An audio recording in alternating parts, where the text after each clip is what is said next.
On this episode of the AAF Exchange, Biden's not so impressive regulatory milestone, Trump's costly 10% tariff proposal, and the state of the economy. Joining us to discuss all of this is Douglas Holtz-Eakin. Doug, thanks for joining us. It's been a while. My pleasure. This is great. Great to be back. I know travel and whatever, and life has put us on hiatus for a little while, but we're back and we're ready to discuss everything. So tell us what's been on your mind.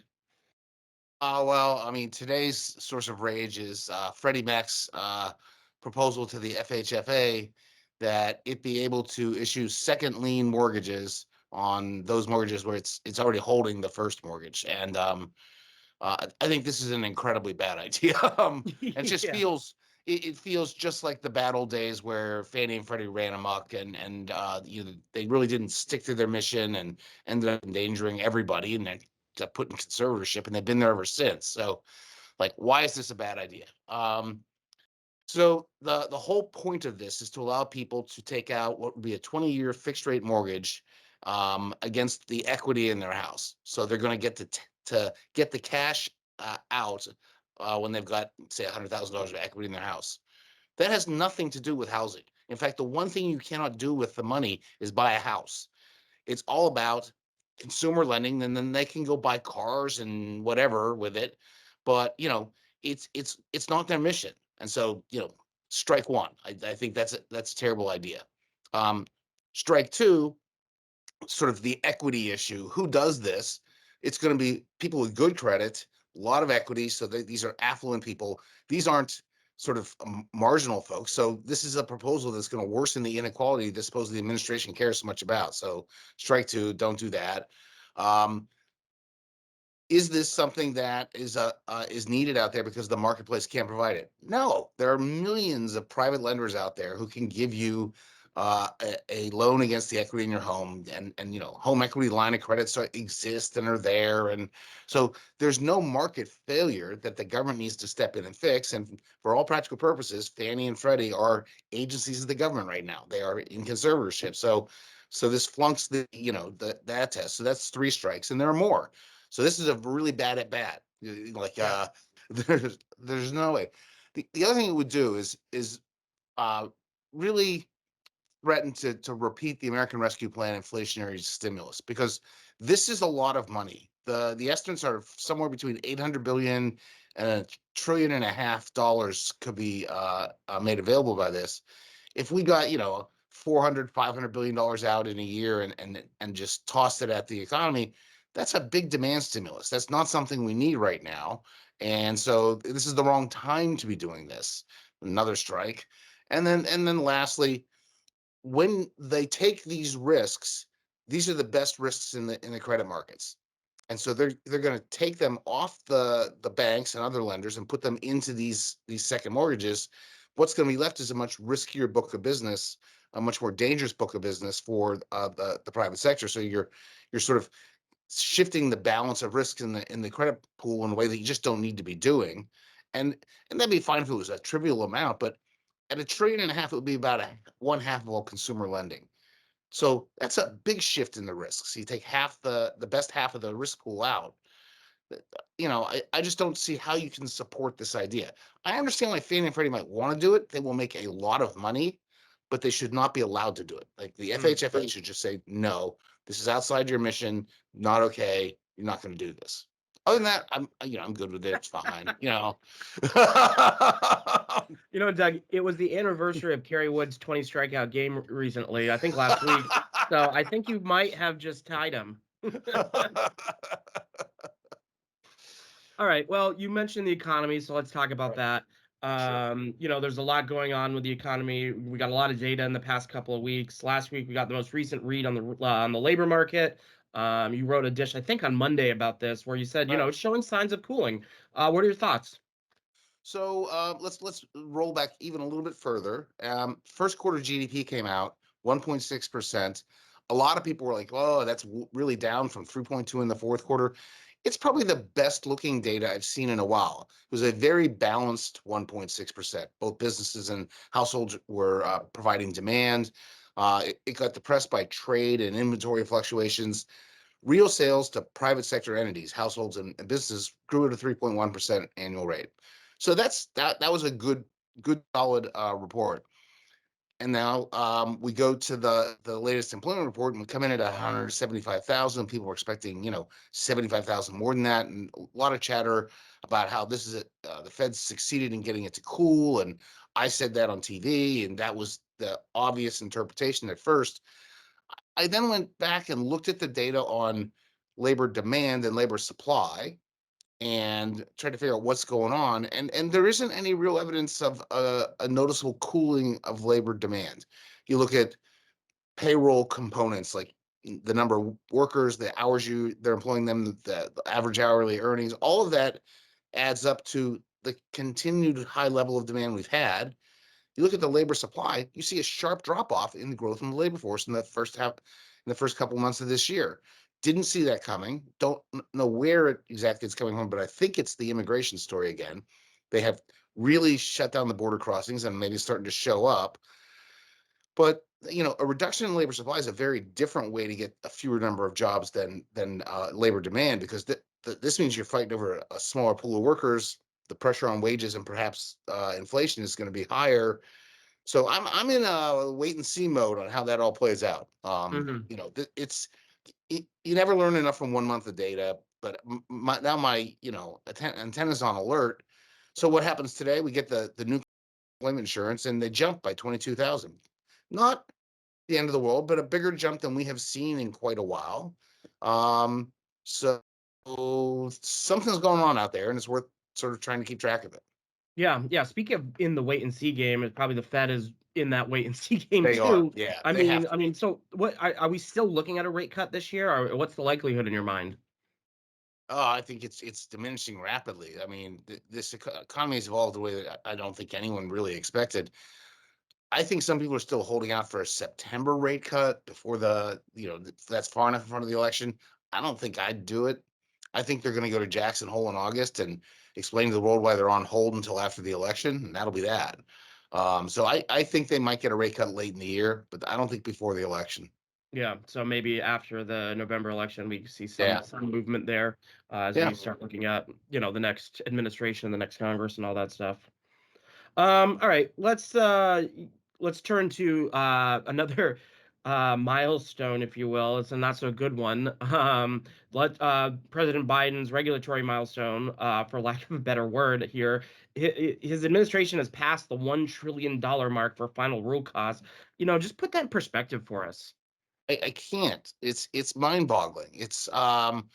So, we've talked a lot about the Obama years, 8 years, very active in regulations to fill out Dodd-Frank and the Affordable Care Act, and really big pieces of legislation. And they produced $890 billion of regulatory costs in 8 years. And I thought that was a lot, and that $100 billion a year in disguised tax increases would probably harm growth in the economy. The Biden administration did $870 billion in a week. Like it's just so hard to wrap my head around. And it's everything. The big ones are related to the climate stuff. So tailpipe rules that guarantee that people get out of gas powered cars and things like that. Um, but they're already at 1.3 trillion this this far in his term. It's just hard to wrap your head around that. That's an enormous number, and you know it doesn't get much commentary in the Yeah. mainstream discussions. But I you can't do that and not have some impacts. I mean, there's no question about it, and you do have to worry a little bit about the way they're doing the sort of analysis to make all this stuff okay. Like, they have to do benefit cost regulatory impact analysis. And if you look at what they do when they do the tailpipe rule, they count as a benefit the reduced fuel consumption, so you don't have to pay for gas. That's a benefit of the rule. You have the same benefit if we had a rule that said you had to go back to horse and buggies. So I don't think anyone really thinks that's a good idea. That there's a cost there, which is the quality of the transportation services, and they're not in any way addressing that. So I think these things are unbalanced as well. I'm Mhm. not thrilled with what we're seeing on the regulatory front. Right. Yeah, I mean, because I know we've talked about this before. They changed the way they do the cost benefit. This was Oh part of yeah, their whole yeah. day one approach to this. In particular, they lowered the discount rate, so they're counting benefits further out. They'll be bigger in the present, and same is true of costs, but usually costs are up front, benefits are further out. So that enables some of these rules. You know, just for the record, note that the 1.3 trillion doesn't all happen in 2021, 22, and 23. It includes stuff out there, but that's the same thing as saying we had a tax cuts and jobs act sunset. It raises taxes by 3.3 trillion. Yeah, over 10 years. But that gives you the scale of the activity. Hmm. But you know, this is a milestone. It's a milestone because the character of the analysis got changed to make the rulemakings easier. They have been coming at a stunning rate, and some of them are huge. Um, Hmm. and there's a disguised one floating around out there that I'm not sure people are aware of. The California Air Resources Board wants to get rid of diesel locomotives, wants to have electric trains now. Now that just doesn't exist. Like the technology doesn't exist, and for them to say you can't run a carbon-based Yeah. train is just not going to work. But the EPA could grant them a waiver for this, and if they do, then we will have a de facto national standard, as California has done in the past, of sort of how locomotives have to work. And I can't figure out how they think we're going to do transportation if they have diesel locomotives off that, and they want to take diesel trucks off the road. I mean, so how's it going to get there? We don't Yeah. have these technologies. I'm generally of the belief that, Congress probably should have a say in these things. Um, but Yeah, uh, it does, and this bypasses all that. Like, if you want to have some of these standards, then you need to go through them. yeah, yeah. I think we're going to see this court case on whether you can defer to the agency's expertise, the so-called Chevron deference. Hmm. Um, the Supreme Court's going to rule on that in a couple of months. So that could change the landscape completely. If Yeah. they come down sharply that you have to go to Congress to get this permission, it's a different world. Yeah. All right. Let's do your favorite part of the podcast, trivia. It's a budget question. It was in I today's it was in today's dish. I don't read the dish. I write it. This All right. or put differently, I haven't read the dish. So this is genuinely, is it in my brain? Yeah, yeah. Well, it was today's fact of the day. Over the next 75 years, Social Security will owe X trillion more than it is Oh, projected to take in. 24.5. All right. 24.5. It's always Well, it's 24.5. 24.8, so I'll let you No, I'll let no, you they're have it. wrong. My estimate is 24.5. I mean, but I picked that one because, it's kind of stunning. Like, it's just Yeah, it's a reminder that we need to get this issue taken care of. It's not yeah, going away anytime soon. It's getting closer and closer to an yeah, inflection point. yes. We're 10 years out from trust fund exhaustion. As I try to emphasize to people who think it's okay, we have time. No. If you're 55, that means you don't know what you're going to get in Social Security. You can't plan your retirement. That's a terrible way to run a pension program. We need to fix it and fix it now. Yeah. It's as a service to people who need to plan their financial futures. Hmm. It would be nice if we have this presidential election going on, if the candidates would even talk about this issue.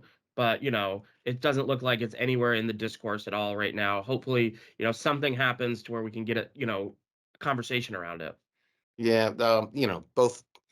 Biden explicitly took it off the table in his State of the Union. Trump is now saying every place he can, he's not going to touch it. I think RFK wants to go after it, but he's got a brain worm, so who knows? I mean, Man, what are you going to do? that was a funny tweet last night. I'll have to say that. All right. It- Let's talk about one last issue. From President Trump's proposal to impose a 10% tariff on all imported goods. How would this impact the average American consumer, particularly in terms of cost of living and purchasing power? So, first of all, because I go through this with lots of reporters, tariffs are a tax. They are a tax on an imported good. So, this is a proposal to raise $3 trillion taxes over the next 10 years. Now, the Tax Cuts and Jobs Act is, surprisingly enough, almost exactly the same size. It's 3.3 if you let it sunset. I don't understand how letting the Tax Cuts and Jobs Act sunset is unthinkable, and imposing the same size tax called a tariff is just fine. So and if we imposed a $3 trillion tax, everyone would be like, wait a minute, who's paying that? Well, in this case, it's a tax on the goods that people have to buy. So they're paying it. It's going to raise the prices of those goods. Maybe not in a sustained inflationary fashion, but just jump them up 10% or 8% if they don't pass it all through. That's noticeable. That's real. And people are not going to like that. I'm surprised at how little attention this proposal's got. It's a radical proposal. The economics of it are dramatic. The He can't do it, is my understanding. Again, I'm not a lawyer, but Congress has delegated to the executive some specific authorities, like you can have a national security declaration that allows you to impose tariffs on aluminum and steel. Trump did that. You can have a Section 301 delegation that says, okay, if there's unfair competition, we have to protect this industry. You can go through a process and the president can impose those tariffs. They haven't delegated him, hey, do whatever you want. Hmm. So I think this one should have to go through Congress. I don't think that's how the candidate is thinking. I think he's thinking, I'm just going to do this. Yeah, interesting. Well, but they claim it's just a one-time thing, Doug. It's just a one-time thing. It's just A a one-time thing one-time you live increase. with forever. Yeah, Yeah, yeah. That kind of one-time thing matters.